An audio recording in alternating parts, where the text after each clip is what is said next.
UP में 2 सीटों पर उपचुनाव हुआ जहां पर अपना दल ने जीत हासिल की है। इस वक्त मेरे साथ बातचीत करने के लिए अनुप्रिया पटेल जी मौजूद हैं, उनसे सीधे बातचीत करते हैं। मैम, सबसे पहले तो बहुत बहुत बधाई और मुस्कान आपके चेहरे की बहुत कुछ बता रही है। क्या कहेंगी सबसे पहला रिएक्शन? बस खुशी है, बहुत खुशी है। परिणामों की जैसे हमें उम्मीद थी वैसे परिणाम आए हैं।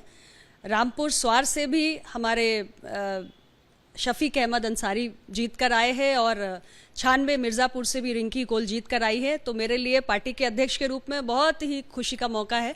मैं हमारे मतदाता साथियों को आभार व्यक्त करना चाहती हूँ और हमारे भारतीय जनता पार्टी, निषाद पार्टी और अपना दल, तीनों दलों के कार्यकर्ताओं को भी बहुत धन्यवाद देना चाहती हूँ हृदय से, क्योंकि इस कार्यकर्ताओं की मेहनत के कारण ही इतने सुखद परिणाम हासिल हुए हैं। स्वार सीट का आपने जिक्र किया, मैं उसी की बात करूंगी क्योंकि वो सीट चैलेंज इसलिए भी मानी जाती है क्योंकि कहीं ना कहीं समाजवादी पार्टी, आजम खां का गढ़, वो और रामपुर सीट रही है। वहां से उन्हीं के बेटे को शिकस्त देना, क्या कहेंगी? मतलब एक मात दे दी है वहां से। अपना दल के लोग वहां पर एक बड़ा सेलिब्रेशन कर रहे हैं। आपके चेहरा मतलब और ज्यादा खिल गया है सुन के स्वार का। देखिए, जश्न का मौका है। जहां तक गढ़ की बात आपने कही, तो गढ़ को गढ़ने का काम तो मतदाता ही करता है और गढ़ तो तब तक ही गढ़ा हुआ रहता है जब तक मतदाता के मन में आप रहते हो। लेकिन जनता के विश्वास पे यदि आप खरा नहीं उतरेंगे तो वो गढ़ बिगड़ने में भी समय नहीं लगता है। रामपुर स्वार में मैं गई हूँ, मेरे पार्टी के कार्यकर्ता निरंतर लगे रहे, भारतीय जनता पार्टी के नेता कार्यकर्ता भी निरंतर वहाँ मेहनत करते रहे और वहाँ जो हमने लोगों की एक जन भावना को महसूस किया कि उनके मन में ये भाव था कि जिसको भी हम अभी तक वोट करते आए हैं, उनको वोट देने से हमारे जीवन में तो कोई परिवर्तन नहीं हुआ। स्वार जितना पिछड़ा था उतना ही पिछड़ा है। आज देश आगे बढ़ रहा है, उत्तर प्रदेश आगे बढ़ रहा है, कहाँ इकोनॉमी जा रही है, कितनी बड़ी बड़ी परियोजनाओं का अलग अलग जिलों में लाभ पहुंच रहा है।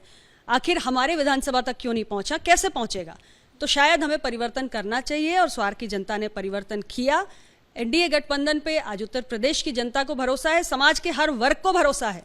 और आप देखिए कि हमारे गठबंधन के प्रत्याशी शफीक अहमद अंसारी पर लोगों ने भरोसा किया और ये हमारे पहले अल्पसंख्यक समाज के विधायक हैं एनडीए के, जो उत्तर प्रदेश के सदन में पहुंच रहे हैं।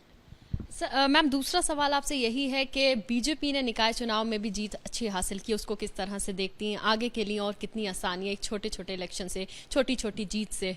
मैं भारतीय जनता पार्टी के कार्यकर्ताओं को, नेताओं को, सभी लोगों को बधाई देना चाहती हूँ। बहुत ऐतिहासिक जीत है। 17 के 17 मेयर सीट आपने जीते और माननीय मुख्यमंत्री जी के अच्छे कार्यों के कारण, उनकी विकास की प्रोग्राम्स के कारण जनता का विश्वास हासिल हुआ है। उनका वोटों का जो इतना बारिश हुई है वो सब जनता का प्यार है। और मैं इतना ही कह सकती हूँ एक साथी दल की नेता होने के नाते कि हमारे गठबंधन ने जनता को निराश नहीं किया है। कई चुनाव से लगातार हम साथ हैं, हम सरकारें बना रहे हैं, दूसरा टेन्योर है और आगे भी और तेजी से काम होगा। और अब नगर निकाय में भी आपने मौका दिया है और तेजी से हम अच्छा काम करके दिखाएंगे। जनता का प्यार मिलने में कर्नाटक में कहाँ कमी रह गई बीजेपी को कि वहां पर वो जीत हासिल नहीं कर पाए? देखिए, ये स्थानीय चुनाव था, विधानसभा का चुनाव था, अपने कुछ फैक्टर्स हो सकते हैं। मुझे लगता है पार्टी उसकी समीक्षा करेगी भी और जहां कमी रह गई है उसमें सुधार भी करेगी।